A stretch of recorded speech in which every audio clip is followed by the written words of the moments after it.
Hello, Bacho. Let's read a given question. The question says a 110 volt DC heater is used on AC source such that the heat produced is same as it produced when connected to 110 volt DC in same time interval. What would be the RMS value of the alternating voltage? Option 1 given a 110 volt, option 2 given a 220 volt, option 3 330 volt, option 4 440 volt.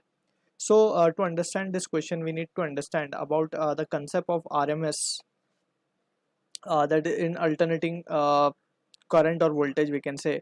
So key concept में हम लिख सकते हैं RMS represent root mean square thing, root mean square value, right? So root mean square value निकालने का तरीका क्या होता है? Let's say for example we are calculating IRMS, right? So IRMS को निकालने के लिए हम क्या करेंगे? Just we need to first of all हमें square करना पड़ेगा current का, right? And then we need have to take the average of it, and then we have to take the root. So this will be representing the value of IRMS. Similarly यही हम voltage के लिए या EMF के लिए भी कर सकते हैं.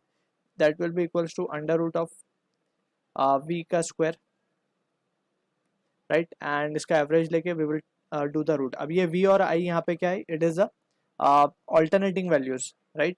जो कि vary करेंगे time के साथ. तो उनके हिसाब से we can get the value of RMS using this results, right? So ये रिजल्ट हमें दिमाग में रखना है. And also we need to have a very important thing that on which this question is based.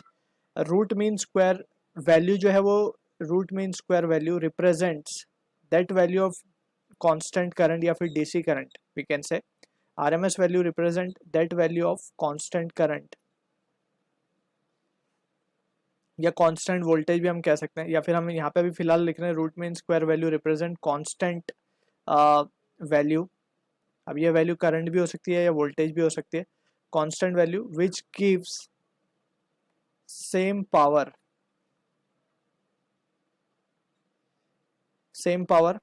As produced by average current, as produced by average value. अब constant value और average value हम लिख रहे हैं यहाँ पे. अगर हम करंट की बात कर रहे होंगे सो IRMS हम बोलेंगे IRMS represent that value of constant current that will produce same power as that produced by the average current, right? So this is what the thing we need to keep in mind. अब यहाँ से we can see, अब हम इसको थोड़ा सा समझने की कोशिश करते हैं in depth. So this is the basic thing that we need to understand. अब इसी डिस्कशन से वी कैन हमें डायरेक्टली समझ में आ गया होगा कि आंसर 110 वोल्ट ही होना चाहिए. अब इसको पहले हम समझ लेते हैं. लेट्स सपोज कि हमारे पास एक बल्ब है एंड ये बल्ब हम इस बल्ब के अंदर हम एक अल्टरनेटिंग करंट को भेज रहे हैं, राइट? सो हम यहाँ पे लिख देते हैं कि जो कि वेरी करेगा टाइम के साथ. तो हम इसको लिख देते हैं कि कोई फंक्शन होगा ये I equals to I naught sine omega T, कुछ इस फॉर्म का साइनोसॉइडल चीज़ है ये, और ये करंट यहाँ से जा रहा है and it will produce some power. So हम मान लेते हैं कि जो पावर ये प्रोड्यूस कर रहा है वो है P एवरेज, ठीक है? सो यहाँ से वी कैन सी, अब अगर हमें यही बल्ब अगर हम एक कांस्टेंट सोर्स ऑफ करंट के पास भेजें, दैट इज IDC, यानी कि एक DC करंट हम इसमें अगर भेजें, और अगर हमें सेम पावर पे इस बल्ब को DC मींस ग्लो करना है, that is PDC, and both has to be same. दोनों क्या होने चाहिए? इक्वल होने चाहिए, right? So in that scenario हमें कितना करंट ये IDC का भेजना पड़ेगा? So in that situation it is very difficult कि हम यहाँ पे जो करंट हमने भेजा वो तो वेरिएबल नेचर का था. अगर हम इसका ग्राफ प्लॉट करें सो ये कुछ इस तरीके का ग्राफ नेचर का वैल्यू था, राइट? यहाँ पे कुछ I नॉट की मैक्सिमम वैल्यू थी, और यहाँ पे कुछ ये भी माइनस I नॉट से प्लस I नॉट ये पीक वैल्यूज थी करंट की, और ये एक्चुअली पूरा वेरिएबल करंट हमने भेजा था यहाँ पे. तो यहाँ पे कितना करंट ये IDC को होना चाहिए? So that is what the question is.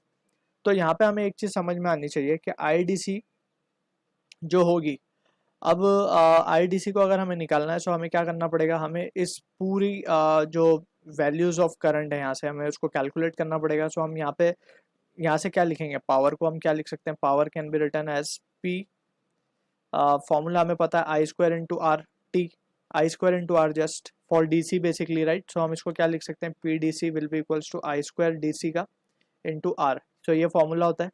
ये फॉर्मूला हम यूज़ करके डायरेक्टली निकाल सकते हैं वैल्यू, लेकिन आईडीसी की वैल्यू होनी कितनी चाहिए, क्योंकि ये तो वेरिएबल करंट है, हमें पता नहीं करंट कितना है। सो ये कैलकुलेट करना है हमें। सो इसके लिए हम क्या करेंगे, आई स्क्वायर डी सी है, राइट। सो आई स्क्वायर डी सी को हम बेसिकली क्या लिख सकते हैं, आई स्क्वायर डी सी को हम थोड़ा सा मैनिपुलेट करके, अब मैनिपुलेट क्या किस तरीके से करेंगे, हम क्या करेंगे, हम पूरी जो साइकिल है, ये पूरी साइकिल में हम करंट की डिफरेंट डिफरेंट वैल्यूज़ निकालेंगे, राइट। क्योंकि यहाँ पे करंट की वैल्यूज डिफरेंट डिफरेंट है। सो लेट्स से हम कुछ पॉइंट्स कंसिडर कर लेते हैं, 1 2 3, या बहुत से इनफाइनाइट पॉइंट होंगे, तो हमने कुछ पॉइंट ले लिया 1 2 3 लेट्स से, राइट। सो ये आएगा power due to 1 plus power due to 2 plus power due to 3 divided by and so on, कहाँ तक, n टाइम्स तक, जितने भी होंगे वो सबको ऐड करने पड़ेंगे। Actually it is infinite. So this is dividing by 10। So ये वैल्यू हमारे को किसके इक्वल आएगी, I square D C into R के, राइट। अब इंडिविजुअल के लिए वी कैन इजीली राइट, इसको हम लिख सकते हैं I one R, I one square R, right, plus I two square R and so on divided by N, ठीक है।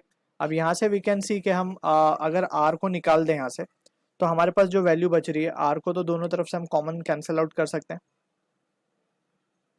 तो यहाँ से जो वैल्यू आ रही है आई स्क्वायर डी सी की, that is coming out to be I one square plus I two square and so on divide by N,